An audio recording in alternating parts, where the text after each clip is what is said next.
Good morning, everybody. It's me, Robert Phoenix. I should say, rather, salutations, greetings, buenos dias, anything that keeps us out of the spell. And wherever you are, whether it's morning, noon, or night, I am wishing you a absolutely meaningful day. There you go. And I hope it's filled with love and gratitude as well. Listen to me, sounding all like a new age guy. Mr. New Age. We got some Mr. New Age on tap for you today for the star of the day, by the way. Hint, hint, hint. It's Leap Day. How about that? A very unusual day. Let me go through chat and see if we have any birthday people today. That would be quite rare, wouldn't it? Let's see. We got my man DJ Mike. What's going on, brother? Melissa Stanton, Catherine Rosen, Integrity and Karma. Mary Lee's here. Lady Lou. Lady Lou, thank you for the flowers. Lady Lou sent a very nice arrangement in honor of my mother. So thank you so much. Lady, you are a class act all the way around. Much gratitude. Julia Payne. She is checking in from New Zealand. There's my man, Ryan, the introspective woodworker. Orlando, Southwest Virginia, reporting for a while. Appointment, coffee salute to you. Orlando, I don't have coffee this morning because I behind the 8 ball, as they say. So it is cold coffee. Isn't that what this is? Cold coffee? Quick and easy. Let's see. Axel, the history kid. On our way to homeschool co-op. Right on. Axel is going to make his, I don't know if it's his debut, but Axel's about to take an acting turn, and I am looking forward to seeing the young Olivier in action. Who else do we have here? There's my man, Thomas. What's going on, brother? Robert Monroe. Robert Monroe was instrumental in Project Grill Flame, which was the remote viewing program that was started by our boys from Stanford. Let's see who else we have. Yes, thank you, Ryan, for the reminder. Please hit like and subscribe and ring the bell for notifications. My hair looks a little funny today. Let's see. It's a little better. Yeah, it's a little better. Yeah, please do that. One of these days, we're going to get to 14,000. We're going to get to 14,000 subscribers. I know it. I feel it in my bones. It's like a prophecy that's deeply embedded inside of me. 14,000. Who else? We have Nora Rashid giving us some Buenos Dias vibes from Albuquerque. Let's see. Who else do we have here? Healing Heart Rosie. I'm still looking for a birthday. Hi, Healing Heart Rosie. Dave Sullivan's here. Double K. Catherine Kramer checking in from Florida. Dory McLean. Another person from the land of the painted sky. Meow, meow, meow, meow. The fire Texas closed down a nuclear facility. I'm not in the panhandle, but I'm freaking out. So I was talking with somebody late last night. Not too late. I think maybe around the 10 o'clock zone, who actually has family that work at that facility. Apparently the facility is safe. They basically brought people back who work at the facility into the facility. However, the farmland around the facility is not good. So we're talking thousands of acres that are charred. A lot of them, including livestock and crop bearing land that's just been laid to waste, feeling like another asymmetric tactic that's been deployed upon the people of the planet Earth. So just to let you know, the nuclear weapons manufacturer is A-OK. We can still crank them out. But if I was in that part of the world, I would be a little skittish. SP Dimples, all the way from Europa. What's happening, SP? Let's see. Road trip 1981. There's my man Steve. Thor by the door. I'm still looking for a birthday today. Green Ad Crow. And speaking of Green Ad, there she is. The lovely and talented Dr. Joan S. About to help a lot of people with their troubled mouths. Julia, let's see where we were. Sorry, Julia, but Julia, you get 2 good mornings this morning, or 2 greetings this morning. LMM making the rounds, hanging out with Catherine K. Look at that. Leela is the roving ambassador of Chattaria.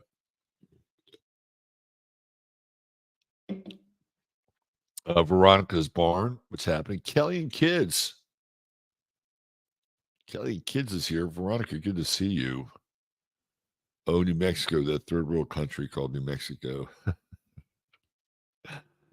I dig New Mexico. I've always enjoyed going to New Mexico. I love the skies. Yeah, so we're getting more talk about the Texas fire. Steve, what's going on, Steve? Zeralath the Immortal.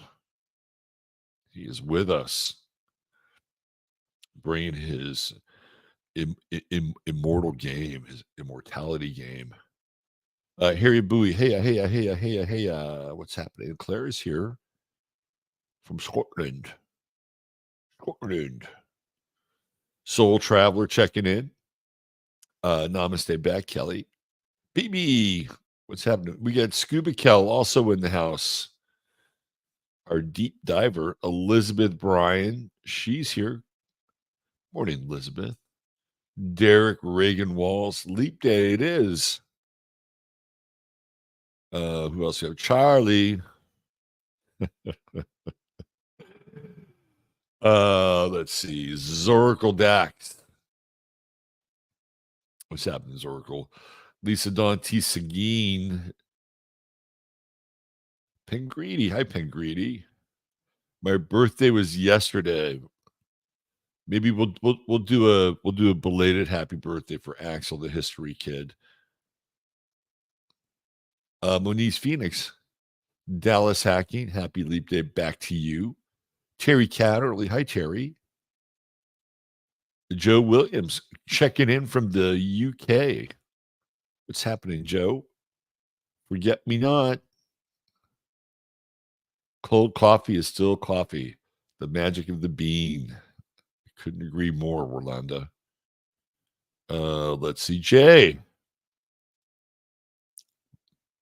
Jay checking in from Tucson, Arizona. Morning, Jay. Good to see you here. Joe Litke from the Carolinas. Someone's close one was expecting a baby today. How's that going? Oh, a leap day baby. Masaki. A lot of you guys know Masaki. His father was born on a leap day. So we actually have a 1 degree of separation for me with Masaki. Let's see who else do we have. PMSO, what's going on? Janine, good to see Maya Rose is here. Maya, thank you for the song. I'm gonna cue that up. I'm gonna cue that up on my mother's birthday. Thank you for that. Let's see. Jay is here. Sandra Jackshaw. Took a bad fall yesterday. Woke up feeling like there was a negative energy present. Then it manifested itself as if to wake me up. Sandra, shadow boxing with that negative energy. Be well. Take care of that body. As we evolve, so to speak, falling becomes very problematic. Remember you're a kid, you were like, it's like silly putty as a kid. You fall and just bounce right back up. And of course, if you're a kid that grew up in the 70s and the 80s, you had the requisite number of scabs on your body because you had some kind of burn either on your knee or your elbow or something like that. Healing Heart Rosie says, I think the algos are playing with your sub counts. I know they're playing with my sub counts. It feels, you know what? It feels, on some level, it feels good I feel special in my own way because for whatever reason, my subscriber level seems to hover right around the same number for years. I feel special. It's a kind of a negative special. It's a way to look at it, right? It's kind of reframing it. Finca, our Panamanian connection, is with us today. Meow Meow ranchers will have to sell their cattle. This is true. This is not good. Not good. I keep watching these videos on the carnivore diet, and holy shit. I'm gonna do it. I'm gonna go carnivore, but after a certain date. I have to go carnivore after a certain date. You can, if you watch these carnivore diets, like these people that go through these carnivore diets and the changes that their bodies go through, it's fucking amazing. I can see absolutely why they are intent on keeping beef from the masses. I totally get it. Oh, it's your uncle's birthday today. And you guys have the patent on Pisces. The family codec of the history kids is all Piscean. Very interesting. Let's see. Who else do we have?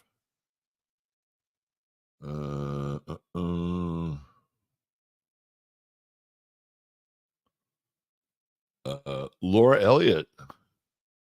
Greetings, Laura. Vivi. Can't believe how much chatter there is over the upcoming eclipse. Oh, man. There is a lot of chatter. Ha ha. I'm also Steve. So I'm not certain if you were just being informal. I was being a little informal there, Steve. Let's see.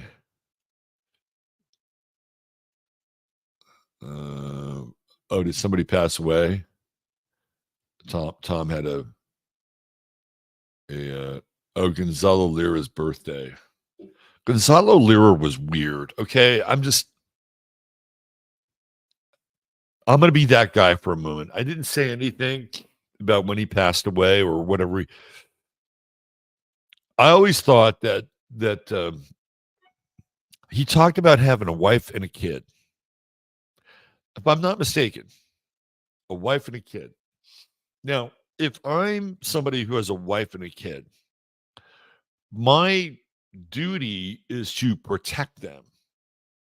That's my duty, is to protect them. That's number one. I do not want to be on anybody's radar because if something happens to me, then it's going to be much more difficult for them to get through whatever it is they're going through. And I never got a sense from Gonzalo Lira that was really important. I'm just saying, right? Just saying. And then he got snatched up once and then released first time. And maybe I should rethink this thing about reporting on what's going on in Ukraine. But he didn't do that. And then when he left, he committed one of the worst mistakes of all time. He brought his cell phone with him. And then he not only brought his cell phone with him, but he recorded himself at the border. The whole thing is just completely weird and violates all these forms of logic. Now, I'm not saying that he's not dead, but it just seems really odd. Really odd for especially if you have a wife and a kid, which apparently he did. That's the story. Anyway, let's get into the weather. Thank you everybody for being here. How did everybody do with the Zimi? Did that triple conjunction get in your veins?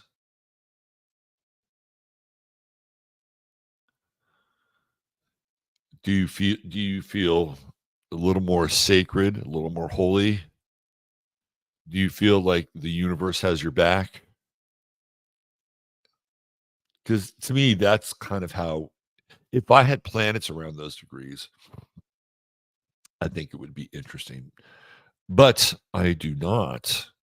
I'm trying to figure out where my south node is at 16, so that's about as close as it gets. I have the south node in Pisces. I was either a drunkard or a monk in a previous life. Sometimes you could be both. All right, so we still have the stellium action going on here. And, I did feel this yesterday. I put up this post on Twitter.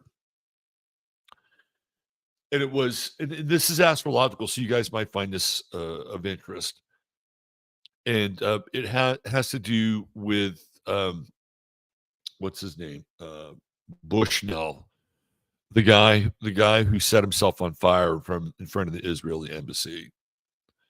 Now, one of the things that I'd heard is that he actually had information that there were troops, American troops on the ground fighting in Gaza.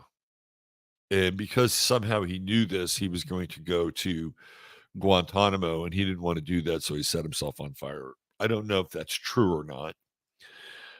Certainly he comes from a kind of a more liberal background, but I was really looking at this Chiron and True Node conjunction in Aries and how it really typified this self-immolation, right? Because Aries being the soldier, the warrior, and he was dressed in his fatigues and fire, and Chiron, representing this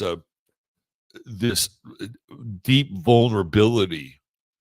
And Chiron also represents shame. There's a shame factor in Chiron.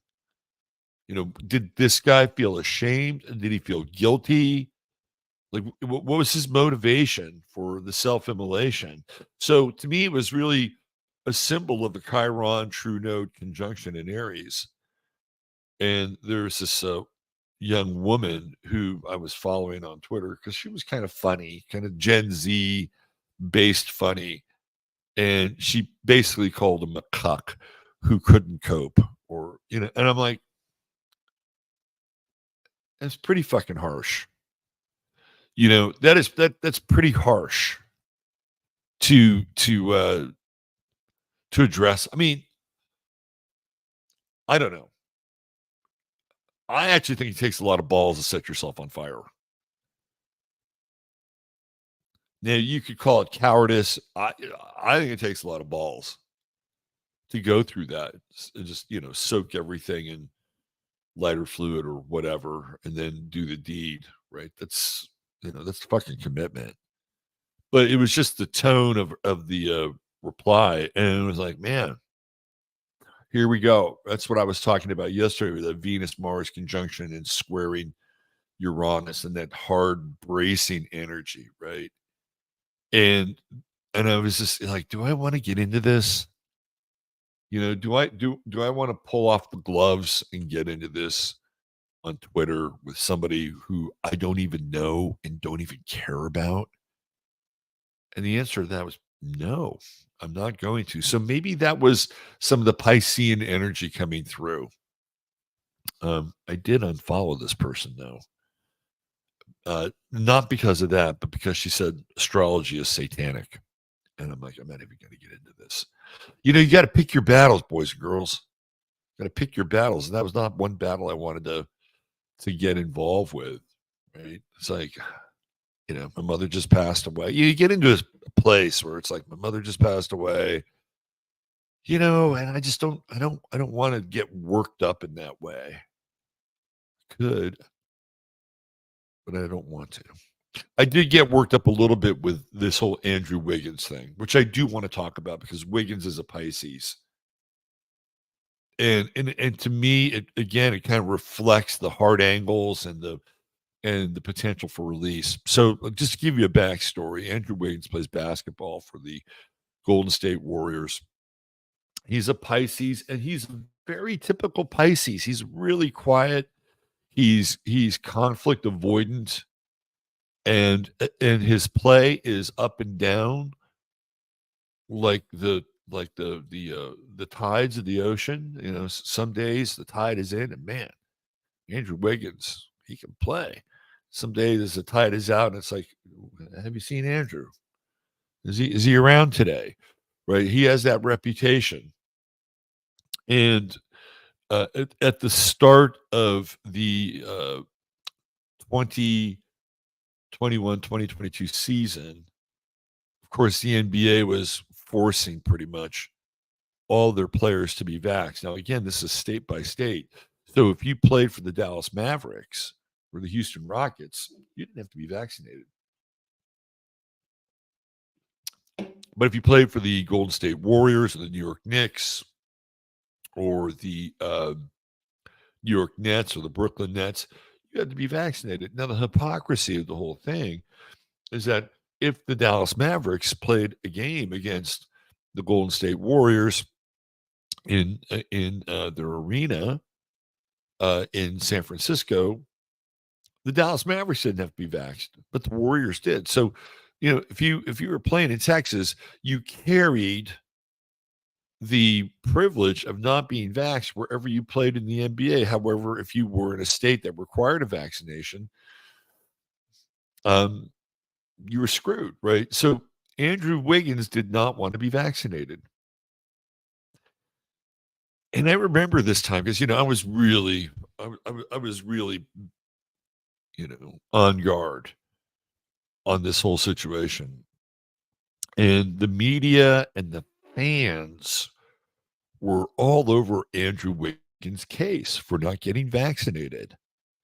It was one of those Stockholm syndrome things. It's like, well, if we had to do it, motherfucker, you have to do it too. And Andrew Wiggins said, I want to keep it personal and private. And yet, people from all over the media and fans chimed in. He's got to do it. He has to do it. The rest of his teammates did it. So, I remember getting into beefs with people who covered the team about Andrew Wiggins. I supported his right to choose not to get the vaccine. And I got blocked by this one guy who was covering the Warriors at the time because he was a dick. Subsequently, Andrew Wiggins has had some issues in his life, and last year he had to step away from the team for about 3 months. Lots of speculation, but it came down to, hey, let's respect him. Let's respect his private life. Well, it's happened again. Wiggins has stepped away again. Yeah, I don't know why. We can speculate, but it's like, hey, let's respect him. Family first. Let's respect his privacy. Well, where were those people when he said, I really don't want to be vaccinated, or I'm choosing not to be vaccinated? Oh, they were singing a different tune, weren't they? Oh, it was their business at that point. People are so fucking hypocritical sometimes. It absolutely turns my stomach. Now it's like, oh, respect him, respect his family, respect his wishes. Well, that's fine. But you didn't do it then. You didn't respect his wishes then. Then you were pounding the table, demanding that he do what everybody else did. Apparently, all the Warrior players got the one shot of J&J, supposedly. Anyway, that brings us to our moral dilemma. Do we roll up the sleeves and get into the ring? Or do we let the water roll off the duck's back and trust that there is a higher order of justice and a higher order of evolutionary action in our lives? Right? I'll give you an example. So how many times, I'm sure a number of you have experienced this. How many times have you sought revenge or could have sought revenge on somebody for doing something, right, against you or against somebody that you love? And for whatever reason, you decided not to. And then subsequently, maybe a week, a month, 2 months, 3 months later, you see something that's happened to that person. And you're like, holy shit, look at that. Because this is the one area that we, I think, have lost touch with in some ways, at least on a personal level. We see it on a kind of a global scale where we have these dumb fuck leaders, traitors, really, whom we'd love to take some kind of direct action with. But I've seen that in my life a couple of times, right? It was like, kind of an "I told you so" moment. And I do believe that this is how these things play out, right? There is a divine justice and there is a divine order. Sometimes we'll actually see it out there in the so-called collective. Trump was really good at that, or whatever was working through Trump, because there were people who would go after Trump and do these things after Trump. The next thing you know, their shit was falling apart.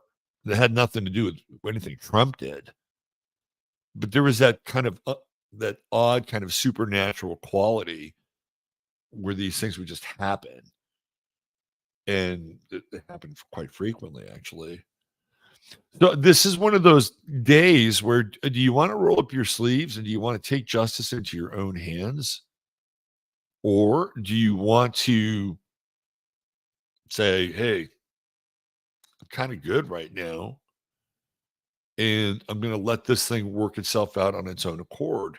One takes patience, right? This is kind of built for patience here with Pisces. To me, this is kind of the epitome of the wisdom of Pisces. That kind of hard-earned wisdom of life, right? Saturn brings us the hard-earned wisdom of life. And Neptune is the promise in many ways of redemption, the promise of surrender, and even the promise of peace. So the wise move here is to, if it's an obstacle, right? Like, again, when I was a kid and I played with water, like most kids would play with water in the gutter and stuff like that. And you put something like a big rock, in the gutter as somebody was like washing their car and you wanted to see what it did. Well, the water would just go around the big rock, right? Now, if there was too much water, it would just go over the top of the rock. But that's kind of what I'm talking about here. Like, you put the rock down and then the water just goes around it. And this is what this is all about. The water is going around the object or the obstruction. So it's finding its level, it's finding its flow. And today, again, we're in this cycle, fight or flow. And fighting, by the way, is an option. I'm not saying you have to do this. Fighting is an option. If if you are called to arms, then go all the way. You know, go all the way. I feel like Venus and Mars, like for me, when I made that Andrew Wiggins post, that's what it kind of felt like the Venus and Mars and Aquarius. Like, are you going to be fair? Because Venus is about fairness, right? And Mars is kind of backing it up. You're going to be fair. Well, you need to re-examine how I was treated 2 years ago. So there are times. I mean, I'm not saying that this is not an option, but if you're going to go down this path, right? Pick your battle. Pick your battle, and then go all the way with it. Don't go halfway. So it's not like I'm not advocating action, or I'm not advocating standing up for your rights or the rights of somebody else. Just make sure it's your fight and it's one worth fighting for. And then we're dealing with fixed energies here. So you got to go all the way. Now, collectively, this is we're still in this very disturbing square, right?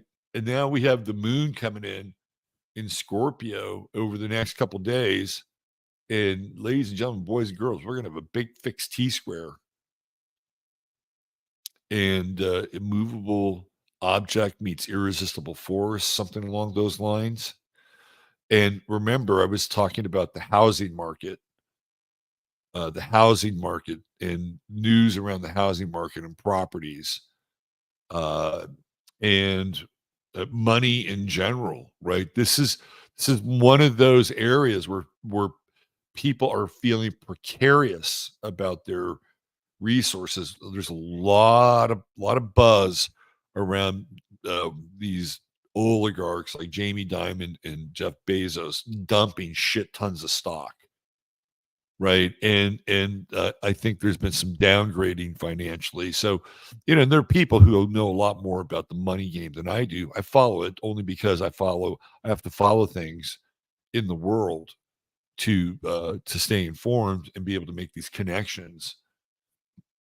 But when we get into Scorpio, especially the moon in Scorpio, there's like a lot of clutching going on, right? A lot of clutching and hanging on to things. The moon in Scorpio doesn't want to let go. You ever try to break up with somebody with the moon in Scorpio? Wow. Wow.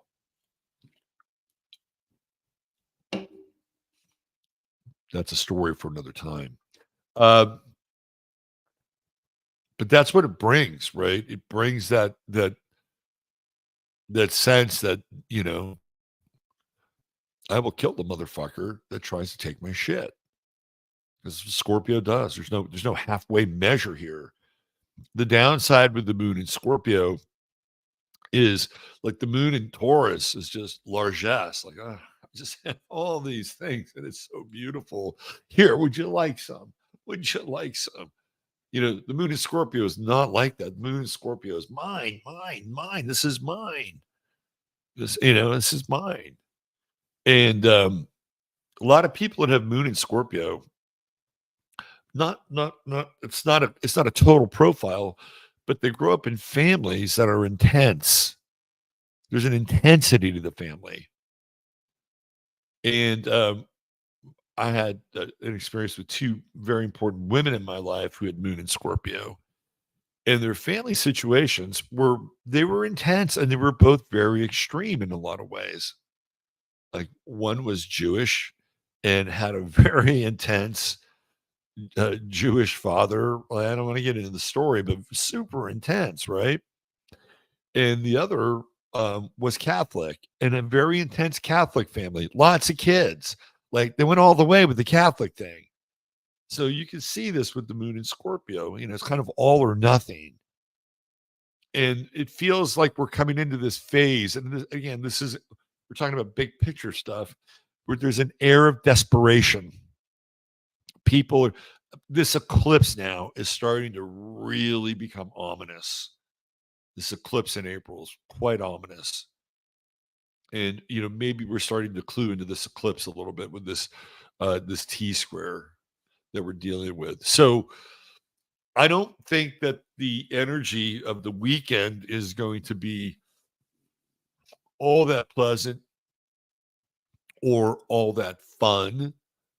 And even when we have the moon moving into Sagittarius, probably what, like Saturday night, it's going to start to square all of those Piscean planets. And I think people are just want to gonna fucking cut loose, right? Like this weekend feels like you ever see that movie On the Beach? It's about how nuclear radiation is spreading around the world. And there are these people, I think they're in Australia. They're the last outpost of humanity. And they're realizing that the jig is up, right? Their days are numbered. And there's this one scene where they're just, partying like it's 1999, right? Because it's like, hey, fuck it. We're just gonna party. That to me, it has that kind of energy. The moon, this is this weekend, later this weekend, moving into Saturday, people are like, fuck it. Fuck it. I think we're kind of getting close to a point like that. And every now and then we need to blow off some steam, right? But I don't think we could have. There's a difference between surrender and fuck it. Now we may use fuck it to surrender, but there's a difference between the two. One is a conscious act. The other is kind of this unconscious fuck it. I don't fucking care what happens. It's not quite surrender. Close, but not quite.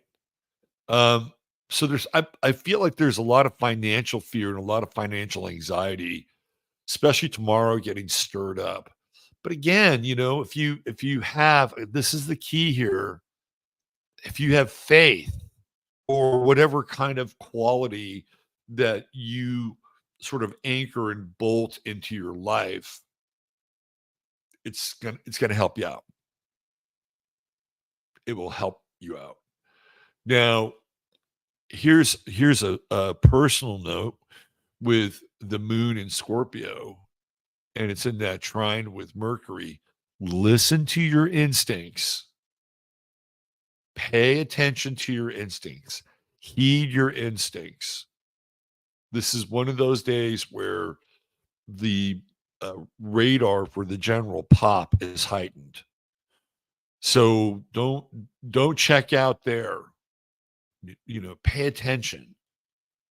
Be observant, internally and externally, and it can help you avoid disaster. Don't put it off. Whatever. Don't put it off. That moon is going to start to move into, right now, it's like squaring Pluto, and there is kind of a drastic feeling around it. But wait till later today, tonight, tomorrow, for some of you people in other parts of the world, that moon's going to come in and start creeping on Mars and Venus and starting to move into the oppositional phase. So this moon in Scorpio is very active and very triggering. That's the word I would use. Very triggering. So do your best to remain calm, patient, listen to your instincts, listen to a deeper voice that can get you out of a jam. That's very important. And the other thing I'll say here is you may want to pay attention right now to how to protect your assets. This is one of those moments because there's some clarity here, right? With Saturn and the Sun and Mercury. And the moon in Scorpio is assets. It's usually Scorpio's other people's assets. What does that mean? It means banking. Banking, you don't have that in your possession. You're not Fannie Willis, right? You don't have $10,000 laying around. Do it all the time. Women, you should do it too. Fanny's toast, by the way. Anyway, your bank is other people's money. You got to protect your assets here. I'm not saying to operate from fear, but if you feel the need to move some things around, you should not hesitate. Only do it after you've really checked, right? And then you can see what you've got and how you need to protect it. It's one of those days. Stay calm. Um, Venus and Mars are coming in and sextiling the true node in Chiron. You're going to see some courage levels go up here, right? You're going to see some. So that's why I say if you need to, roll up your sleeves and get after it, that's an option. I'm not saying it's not an option. Just be ready to go all the way and finish them off. All right. Let's talk about True Hemp Science. Let me get my banner up here.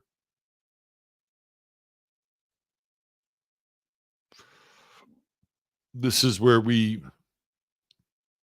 have our True Hemp Science star of the day. And our star of the day is brought to you by True Hemp Science, the only place you want to do your shopping for CBD. And I know there's a lot of really good purveyors of CBD, but Chris and his inimitable ability to concoct some of the finest solutions of organically sourced CBD is one of a kind, let me tell you. And all you got to do, let's bring our star of the day up here. All you got to do is type in 15MINS, 15MINS when you purchase $100 or more, and you'll get a free goodie bag. $150 more, get your free shipping. There's always a 30-day money-back guarantee. And one of the things that I do love about CBD in general is that it's been one of these gifts to the American economy. There are a lot of people who are in the CBD world, and we can't say that about a lot of other products now, can we? In terms of being produced in the United States, CBD is one of them. And that goes all the way back to the history of hemp in this country and what an important role hemp has played. If we really took advantage of hemp in a big way, it would change. It would be a game changer, which I've talked about before. Anyway, here is your True Hemp Science star of the day, Tony Robbins. I used to do Tony Robbins. You can sit at home and be a couch potato, or you can get the fuck up. Tony Robbins is an interesting character. First of all, he's enormous. The guy's like 6'7". He's a big dude, right? He's a big dude. Looks like he's got some good dental work done. Most people are familiar with the Tony Robbins story, in case you're not. He was always a big dude, but he was big in other ways too. He was like wide, right? And one of these guys who had a real hard time dealing with his physical body, had a lot of shame around his physical body. And he started to go down the think positive and get rich path. All the positivity books. He started to read all the positivity books. And eventually he begins to come up with his own system, which is all based and piggybacked on, Napoleon Hill and all these other people. And I remember Tony Robbins doing infomercials like all the way back in the late 80s, right? This is how long he's been in the game. And he's incredibly successful no matter what you think about him. And his manner, his techniques. The guy's incredibly successful. There was a Netflix special documentary on him, which I thought was fascinating because you got to kind of peek behind the curtain a little bit. Anybody that's been involved in the human improvement game, the human potential game this long, and has seemingly avoided scandal, because a lot of these guys wind up getting into really scandalous situations. you have to kind of tip your cap, no matter what you think of him or his. Um, and I've never really been into that. Maybe it's my Scorpio rising. It's not my scene. Although I do my best to be positive. So where is the secret sauce in Tony Robbins' chart? What makes Tony Robbins Tony Robbins? Well, when I was looking at his chart, I thought to myself, well, first of all, we know that he's involved in group activity, right? Like big groups. That's what he's into. He wants those seminars. He wants 1,000 people sitting in seats so that he can go for 8 hours, right, and do his Tony Robbins presentation and then bring people up. And it is the equivalent of a revival. That's what his seminars are like. They're secular humanists. Now he's got some of these spiritual principles and kind of woven into his presentation. Tony Robbins is a modern day revivalist. So when I look at his Mercury, and it's got this conjunction with the South Node, and whenever you have a planet around the South Node, you are bringing something back from the past into the present so that you can either tap into it directly and inherently know what that thing is, or you have some unfinished business around it. So this is kind of the revivalist energy. I also get the revivalist energy with Jupiter down in the third house, the final degrees of Sagittarius, connecting in with the galactic center, that surety of purpose, the sense that he's on a mission, right? That's what you get with Jupiter at that degree. And then the third house is going to be communication. So and this is Gemini's house. So it's, Jupiter swelling in the third house. He wants a lot of people in the space to listen to him. But we've got this trine going on with Pluto. He's got a Jupiter Pluto trine, which is crazy for things like abundance and materiality and resources. People that have strong aspects to Jupiter Pluto, trines, sextiles, conjunctions that aren't, on top of each other, separated by at least 4 degrees. Bill Gates has that, right? Bill Gates has that Jupiter Pluto conjunction in the second house in Leo. He's fucking rich, right?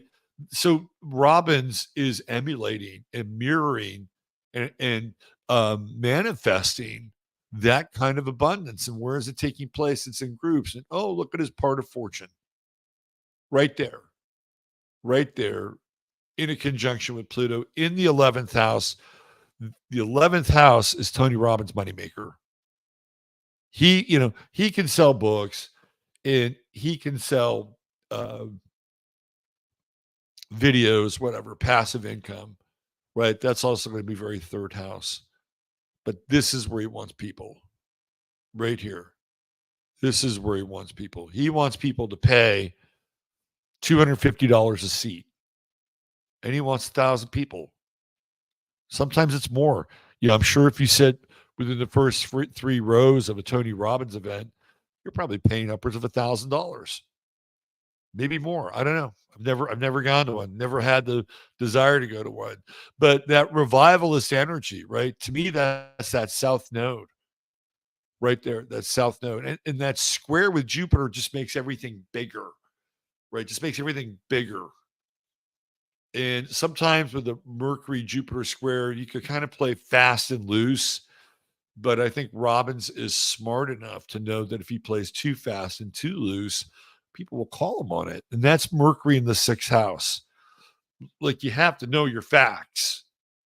You have to kind of know what you're talking about so that when you blow it up and make it bigger, you have your bases covered.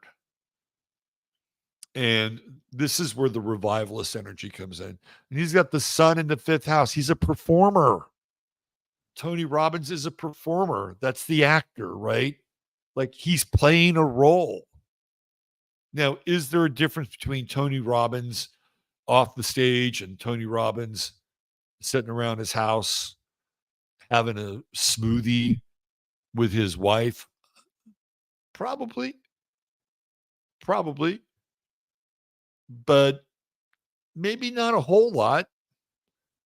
I think with Tony Robbins, kind of what you see is what you get, only bigger, right? That's the whole thing with Tony Robbins. It's bigger, larger than life. The guy's fucking larger than life. He's 6'7". Um, he's got this moon in Aries, which is all about now, right? All about now. So what he wants to, he talks about state changes, and you can see him before his events. He gets into these state changes, and he starts to, get really physical. He has a trampoline and does all this other shit, right? So what he wants to do is he wants to be able to transmit the dynamism, the electricity of his emotions. And in order to do that, he's got to go through a state change. It's a big thing he talks about. And that's that moon Uranus trine. And that's electric, right? Especially in these fire signs. He and people fired up. He can get them fired up. And he's got this Jupiter trine to the moon as well, right? Big emotions. Now, the other thing with the moon in Aries is that it's fast. So I think his modus operandi is to do as much as quickly as possible. And let's just give Tony the benefit of the doubt. We give him the benefit of the doubt that he indeed does want to help as many people as possible. We give him the benefit of the doubt. So he's going to want to channel that energy intensely, change as many people as possible, and then kind of move on, pick up the circus tent and take the revival to another town. Now, I'm not saying that he's perfect. This guy is not perfect. But I can see in his chart how he is successful and how he does it. He also has secrets. And I think that, again, part of this is this true node in Virgo in the 12th house, right? He's a 12th house person, and yet he's out in the world, doing these things, right? So the idea here is that, when people have this alignment in their chart, it doesn't necessarily have to be Virgo Pisces, but you want to take time and charge with the 12th house and then discharge with the 6th house, because you're really not supposed to be working. If you've got the South Node in the 6th house, you're not really supposed to be working in a traditional sense. Like, you could work in a hospital or a prison, or you could be a psychic or a medium. But Robbins has found kind of the key in some ways. Charge, discharge, charge, discharge. I also feel like he has a lot of issues around perfection and imperfection that the world doesn't really see or know. And maybe behind closed doors, Tony Robbins really struggles at times with being a human. I'm just throwing that out there. He does have that Sun trine Neptune. Again, we're in Pisces, and he's a performer. Oh, where did my screen go? Maybe it'll come back. There it is. Tony Robbins is a performer. He's an actor. He's an actor. Is he a good actor? Is he a bad actor? He's playing a role. But I think it's pretty authentic. That's my sense. And I know somebody who spent some time doing a project with him on an island in the Pacific. I said he was pretty much the same guy on and off the camera. So he does have some weakness here with the squares. Venus, Neptune square, Mars, Neptune square.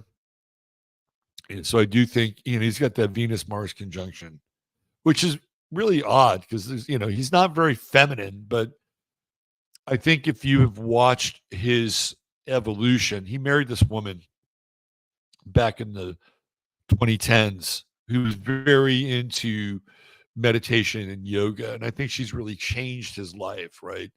And he's taken and adopted a bit more of a kind of a softer approach with some things. So Venus is kind of taken charge in the Venus Mars conjunction. I do think he's battled with some addiction, and eh, and I would not be surprised if he's let a few people down contractually with that Venus Neptune square. That sometimes he does not live up to his own hype or his own standards, and I think he kind of struggles with that. And maybe that's the thing that pushes him and keeps him moving forward. Anyway, there's your True Hemp Science star of the day, Tony Robbins. Take a leap with Tony on Leap Day. All right, I'm going over to 15 minutes. There's a link in the show notes. Hopefully, Tom or Ryan or Michael or Steve have placed that link inside the chat. Please join us. We'll talk more about the strange goings on in the world, and we get to continue the conversation and get event oriented. All right, take good care. Thanks, everybody. We'll do a little special Astro Weather with a lead in to, of course, the great Mr. Russ Winter, who will join us tomorrow. I will also be a guest on James Bartley show, and that's a pre-record, and I'll have a link to that after it pops. James is a great guy. If you haven't found his YouTube channel and his podcast, please do and support him. He's a absolutely excellent host. Covers a lot of really interesting topics, kind of in the Art Bell world, right? You'll get some UFO stuff, some abduction stuff, some paranormal stuff. So check out James. Good guy, great podcast. I'll be on with him later today. All right. Tomorrow's the first day of Women's History Month. We've always got a new month, don't we? All right. Take good care, everybody. Bye for now.